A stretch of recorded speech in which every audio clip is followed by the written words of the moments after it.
Good morning, people. It's another Friday. Thank God it's Friday. Hope you all had a fantastic week. Hope you all will be able to achieve all you set forth towards this week. Another week is done. August is moving and cruising very fast. And I hope we're taking advantage of every minute and every second in the month. Because one of the most expensive resources we all have is time. So like they say, time waits for no one.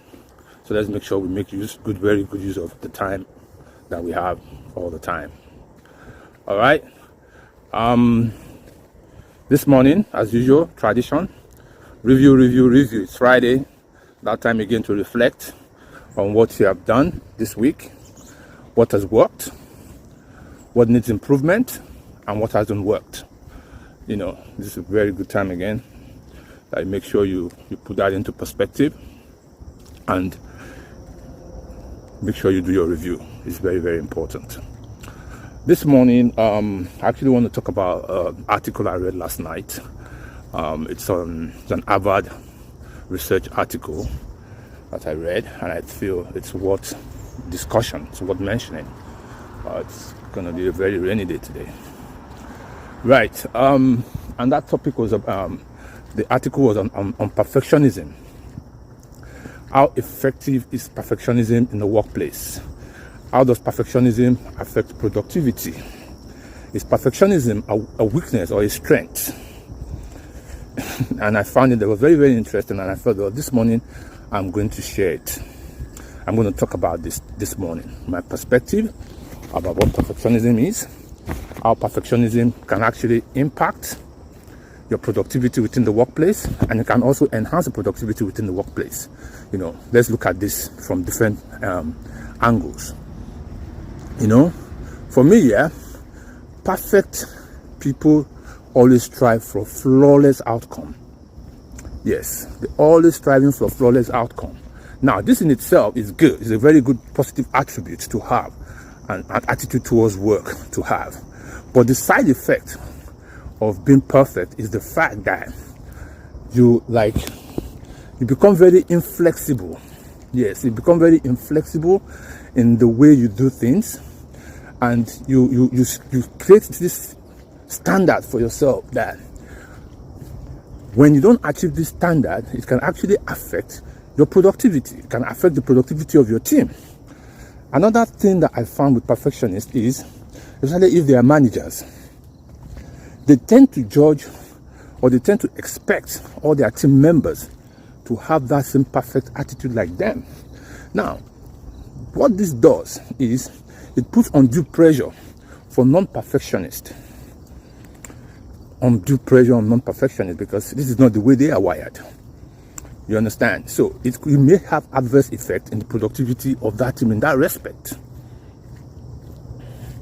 Perfectionists have that attitude of it's all or nothing. That in itself also creates that inflexibility that can actually cripple projects. If it works well, most times enhances the product and the quality of the project. But the but is always there. You understand? So it's very, very important that we understand and know the impact of our expectations on our team, especially when we are perfectionists. This is about to rain now. Okay, anyway, let's keep it going. Especially when we're perfectionists. Being a perfectionist also exposes you to having stress-related issues when you are not able to achieve what you set to achieve. You can easily get stressed out. You are susceptible to have a workplace burnout fast. You know, you quickly adopt that workaholism attitude that may result into you having anxiety in other areas of your life, and that eventually might lead you to depression. And once you have all of this setting, definitely it's going to affect the productivity of the business, productivity of your work, productivity of everything you're trying to do. Okay? So it is very, very important to de-emphasize too much impact and too much importance in pushing your team to perfection, because you are a perfect person. You strive for perfectionism does not mean all your team must have the same attitude. When you try to force down this attitude onto them, you're not going to start pushing them into a place where they are not comfortable. Okay? So it's very, very important we take note of this when we're perfectionists. Another important one I want us to talk about is perfection directly related to performance? So being a perfectionist, does that mean you are the top performer in the organization? Or being a non-perfectionist, does that mean you are the least performer in the organization? No, there's no direct correlation or relation to both. You can be the top performer and be the worst. You can be the top perfectionist in the organization and be the worst performer because of reasons why I mentioned earlier on. Your standards are so inflexible and so high. If you don't get it right, you feel, oh, something has gone wrong, and then immediately you go into your shell, and depression and stress, all of these things start to set in, which starts to affect your other aspect of life. And remember, I've always mentioned that we need harmony. We need harmony in our life for us to live a balanced life. For us to be better productive in our workplace, we need to have some form of harmony in our life. So it's very, very important that once we start exhibiting all these side effects of being a perfectionist, it's going to dip our productivity everywhere, both in the home front and at our workplace. Perfectionists also have the attitude not to, they don't like to communicate. They don't have tolerance for mistakes. That's the way I put it. They don't have tolerance for mistakes. And this itself also has a non-productive performance issue within the organization. When you guys are not, if it's going to be your way or the highway, most times that attitude affects the team at large. Okay? So today, what I'm going to leave you with is this. It is good enough. That's the attitude you need to bring into your organization. Okay? Listen to this. Practice, they say, makes perfect. That's an old adage.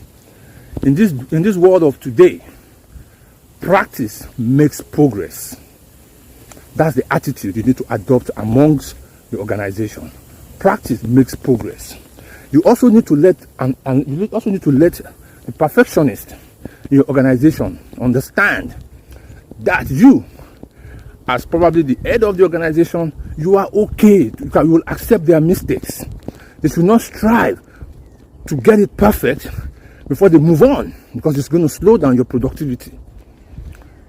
All you want to see is when they make a mistake, these mistakes are identified, and then the next time they do it, they don't make the mistakes again. There's always progress in their work. It's acceptable enough for you. Once you're able to communicate that to your team, and your team is able to start thinking that way, it's going to start disenfranchising that need to be extremely perfectionist. To be a perfectionist. Now, don't get me wrong, guys. To have the perfectionist attitude is good, but too much of it is not too good. When I say too much of it, there are some certain elements of the perfectionism that may adversely affect productivity, and it's these elements that we want to ensure that we address and curb all the time by re-emphasizing and reaffirming to the team that practice makes progress. Practice don't make perfect, and they are allowed to make mistakes. They are not allowed to repeat mistakes. All right, I just felt I was going to share this article because I found it a very, very interesting Harvard article, and I felt it's good I shared this with everybody this morning.